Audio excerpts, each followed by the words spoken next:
All right, fight fans, welcome back. I'm Ami Funk, and this over here is my co-caster, Marcus289. Hello guys, welcome back to the show. Marcus 23. What do those numbers mean, Marcus? I told you, it's my birthday. 2nd March 1989. Oh, 2 is the day. Yeah. 3 is Because the in Italy, month. Yeah, you say the day first. 2, so March 2nd. Wow, you're 18 days away from my son. He was born on March 20th. Are you a Pisces? Am I a Pisces? What Never does mind. that mean? Forget it. Onward. Guys, right now we have a 1-1 tie between experts AndyisRIPPIN versus experts BartonPL. We got Sweden versus Poland. This is the left half of our SNF 5 Final Four bracket. This is the European half.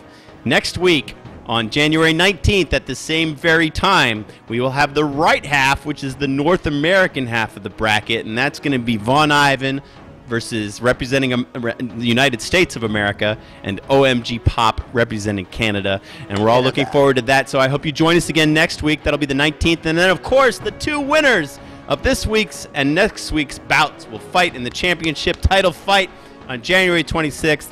And we're going to try to get a special guest interview before that fight. And that'll be it. That will be when we wrap up this season and give away all those tasty prizes. But right now, it's a reset.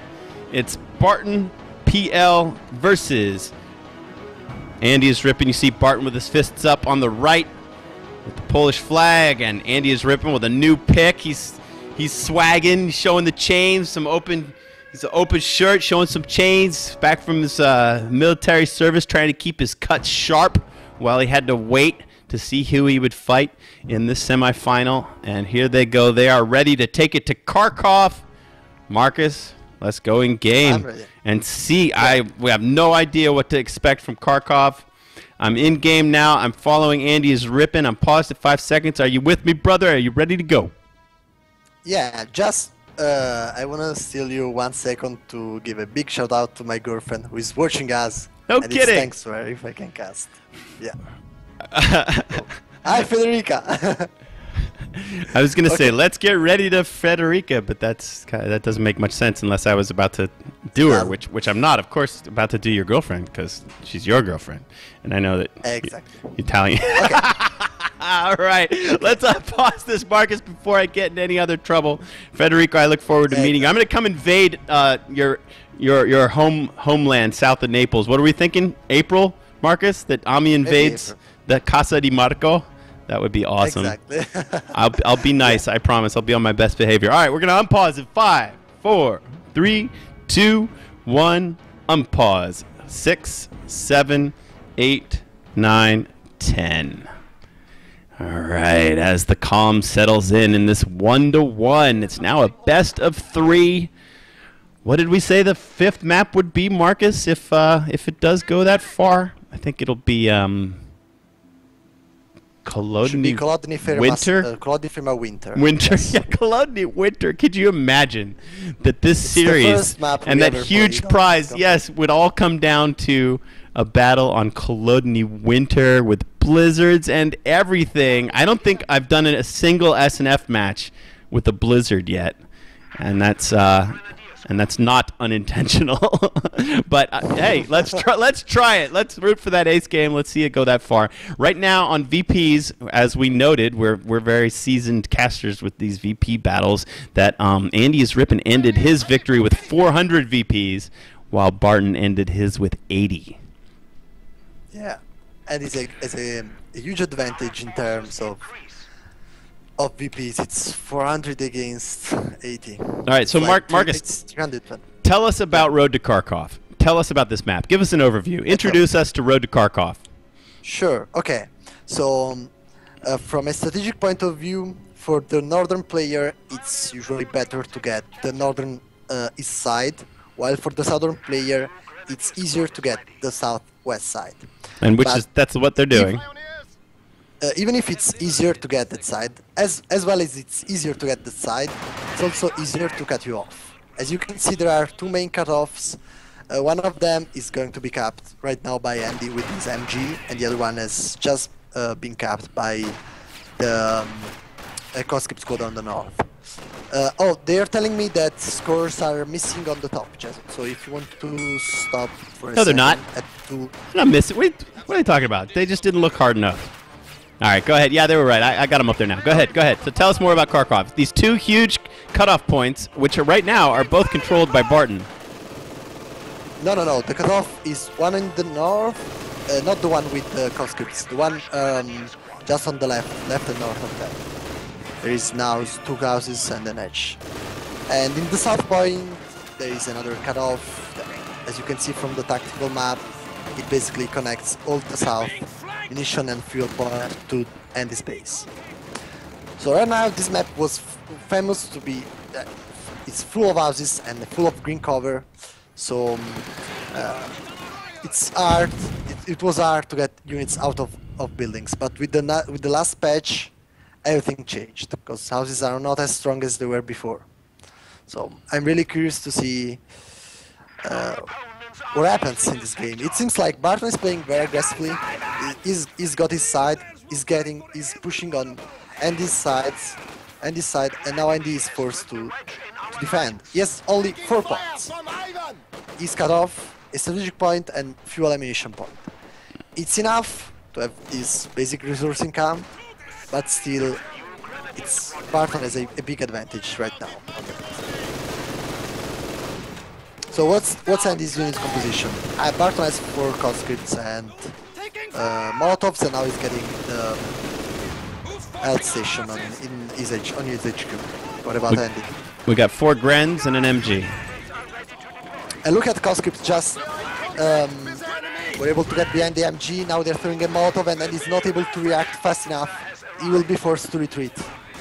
A complete retreat. He had to retreat on the left as well. You can see those units now running back to their base, and he's pretty much been cleared off the field except for this lone Grenadier squad on the center VP. Exactly, and it seems like Barton really charged himself from his win. He's playing very well, and then he's totally cut off right now. He has no income. Look at +6 munitions and +4 fuel compared to +57 munition and +35 fuel. There is a huge difference. And then he decides to rely again on the artillery field officer and LMG on grenadiers to hold some field and get back in the game. I still haven't caught him using the ability yet, though, for the increased activity of his fight harder units. I've been trying to catch him using that, but haven't yet. It's usually not something you see in the early game, since it's still 25 munitions. It's quite a lot early game. You usually prefer to spend them on LMGs or a mine or flame out frag. But in mid game, yeah, it's more common to see that. So these conscripts step in the circle and prevent these grenadiers from moving on this point, which would cut off. No, let's see. I think this would cut Barton off from the entire top of the map, but exactly. I don't know if they're going to be able to get the job done. We'll see. Oh no, is he doing it now? Okay, there he's doing it. This is the ability we were talking about, concentrated fire. You can see the little icons. And, you know, it's going to help them win that engagement. Wow, they annihilate the squad, white the point, and suddenly Barton is cut off from all these resources at the top. That's a beautiful use of that ability. But now, see what happens from Barton's base. It's coming to that cutoff. Point taken. You ought to be commended. Ah, early shock troops. Oh yeah, early shock troops. Which is part of what happened with the last patch. Shock troops moved to 1 CP, so they basically come very soon in the game, and they have a huge impact. And you will have to do something to deal with that. It's amazing how fast the map can swing, though, right? I mean, Andy was run off in the south, and then his next push, he sort of takes the map back. Yeah, it happens all very fast. I don't know if it's because points are capped faster. And you can move through them too as you're capping them. That's another difference. You know, instead of having to be stuck in the center touching the flag, you can actually move through the point, and it just allows you to fight and cap incredibly quickly. And you should never, you shouldn't get your spirits down when you run off. I mean, it looked pretty grim for Andy after losing that first engagement, but then, check it out. He pushes right back, gets himself some map control, and now he's looking kind of all right. That is indeed true. And now Barton is protecting his cutoff. He's placed 2 mines, one on the road, and now he's placing another one between the 2 houses. Now he's going back. I guess he's going to get tier 1 or tier 2. I'm a little surprised. Yes. Andy built a second MG super late after all of this, so he's really cranking out tier 1 units. He's done, you know, he hasn't upgraded yet the second battle phase, so he plans on staying in tier 1 for quite a long time. For a very long time. Now it's the moment when Barton, if he realizes he has an advantage, and I guess he realized that if he goes to a fast tier 3, he can absolutely win this game. Fast tier 3 and at T70, he can destroy any game. There is a huge difference in fuel. It's like 75 more fuel on Barton Sand. And that flank from the shock looks good.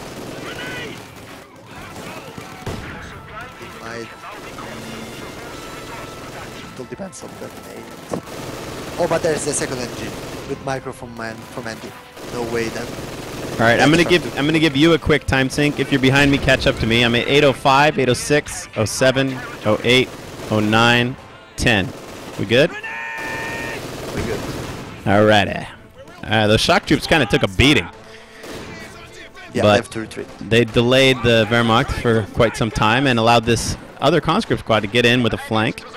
I love these massive hay barrels. That's one of the new additions to Co 2 maps that are not in Co 1, and I think they're really cool. Yeah, so the Omega Witch Doctrine Andy picked because Barton took counterattack tactics. So he's gonna have shock troops, a recon overflight, see what's going on the battlefield, and for Mother Russia, the KV-1 and the B4 203mm howitzer. Alright, yeah, that's counterattack tactics, and AndyisRIPPIN is doing assault support, so he will have an eventual Tiger tank, and he'll have that strafe and the Opel Blitz if he so chooses. Alright. Seems like Andy is still behind in tech, he's getting tier 2 right now. But Barton, instead of taking, is tier 2. I guess he wants to get something. He has a lot of manpower and fuel saved. He wants to save for a KV-1. Oh, now he's getting an AT gun. He thinks that Barton's getting an AT gun? Yeah. Oh man. Well, a half-track is being built. Wow. It's not well, you can tell, right? You can turn on your resources. I was joking with you. Look at those grants getting close to the mine. Will they hit it? No, they won't. Oh, they might die anyway. Squad down. Oh, yeah, squad down. Oh, you have to retreat. Oh my goodness. What was that hit him at the end there? A mine. That was a Soviet mine that far forward? Yeah. Oh, I didn't see him lay that one. I didn't know he put a third one down. So the half track is on its way out, but that AT gun, it's not often that you see an AT gun and a half track enter the field at the same time. It's interesting. So will Barton be able to snare it? He'll need to get a AT nade off in a good position to immobilize it or slow it down, give it some kind of engine crit, and then he'll have to have that AT gun positioned and ready to deliver the kill shot. Let's see if he can put that kind of tactic together. It's a kind of hard map for AT guns, especially against so many blockers. Like yeah, exactly. So many blockers. But at the same time, Barton has a lot of mines. So might be lucky to get the engine damaged with mines. Well, Andy's being very cautious. He hasn't even shown the half track yet. We don't even know if Barton knows that it's out there. I think Barton underestimated his advantage, and he's being very cautious on. Yeah, he is playing conservatively. Probably a T70 rush or something might have been able to seal the door, close the door, seal the deal, close the door a little earlier. All right, now we know the flame half-track is out and about, as the Canadians would say. And he's going to try to chase down that squad. He's going to kill him, but look what he found. Oh. Hello, AT gun. So now, wow, this is so great for Andy. He sees this AT gun. He's able to get by it, although it lays in a really great shot. Wow. Oh, no, my goodness. It has pathing problems, Oh. and I have speaking Main gun problems, destroyed. and wow, and now it's going to be really tight. Is Barton going to be able to get anything over here to kill this half-track? The AT gun might be able to do it by itself, might be able to solo that Fleming River half-track, and you absolutely never see that. That might have something to do with the players' just strict unfamiliarity with the pathing on this map. That was crazy. He got hung up, and that was his death. Yeah. He took that second shot that just did him in. He could not complete the kiting. And that's a good win for Barton. Take out those early 120 munis that Andy coughed into that thing. Again, now Barton knows that Andy is tier 2, and he just destroyed his main unit. And Andy's So, building yes. another one. That's a little bit surprising. Barton has to take. Also, did you notice that the half-track got main gun destroyed? Great. What was that? He doesn't have a main gun apart from the flamethrowers, and he didn't get destroyed. That's funny. Oh, and those Pigrants might be going. And Barton is baiting them. He was, and they didn't "Come take the here." bait. That's right, and they didn't fall for it. Oops. What, you got a phone call? Turn off your cell phones in the theater, Marcus. You got a phone call? It's all right, I'll cover Sorry, it for it you. wasn't a phone call. It was a call on my house. I have the phone. It's okay. No problem. It's okay. Tutto bene. Yeah.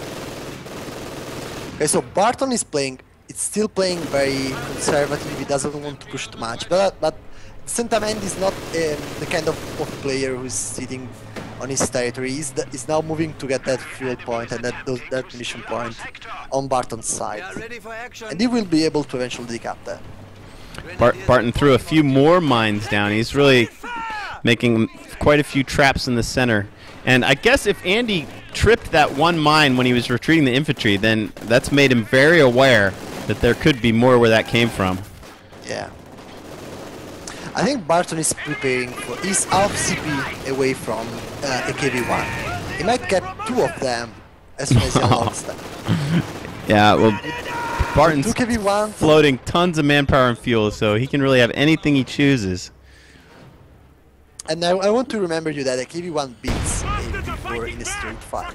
But a P4 has higher mobility, so he just can get away. Oh, there's a nice mine. Kills 2 models of the PZGs, and they're going to think twice before moving any further forward. Yeah, and in fact, KV-1 coming. First one is on the way. I guess second one will shortly follow. We got to give it the full treatment. Follow it around a little bit. Show it in its And right glory. now, there's nothing that counters that. Followed up by the AT gun. Alright, he's ready to fight. He's got a nice skin. Where them enemies at? There we go. Pwah, pwah! I like it when they say that.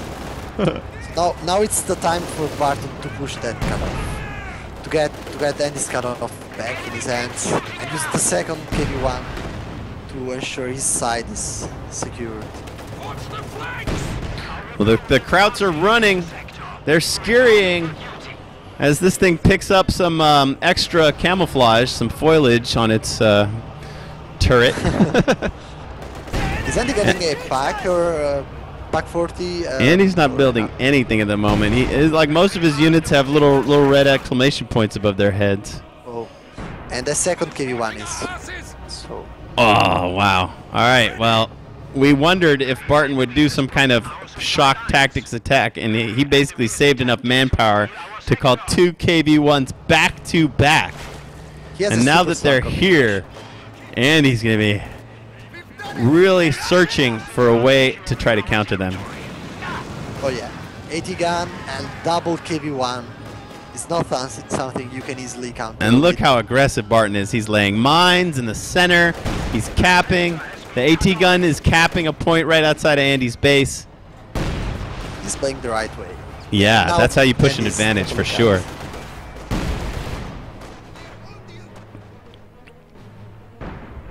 And now Andy sees the second KV-1. He's like, oh man, really?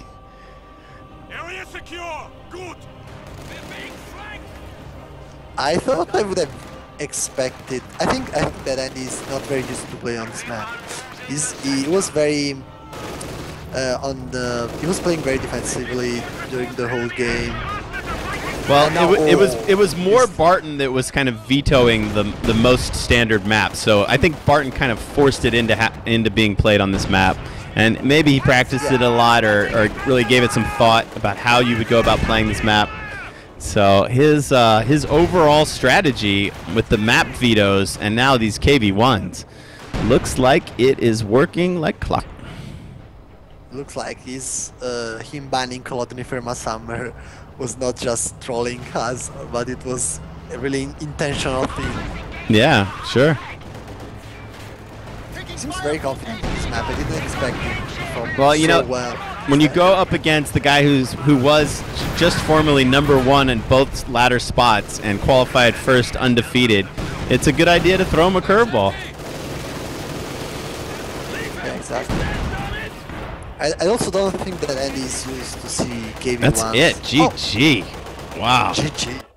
That is it. 2 KV1s and a super lightning quick push forward to take the entire map.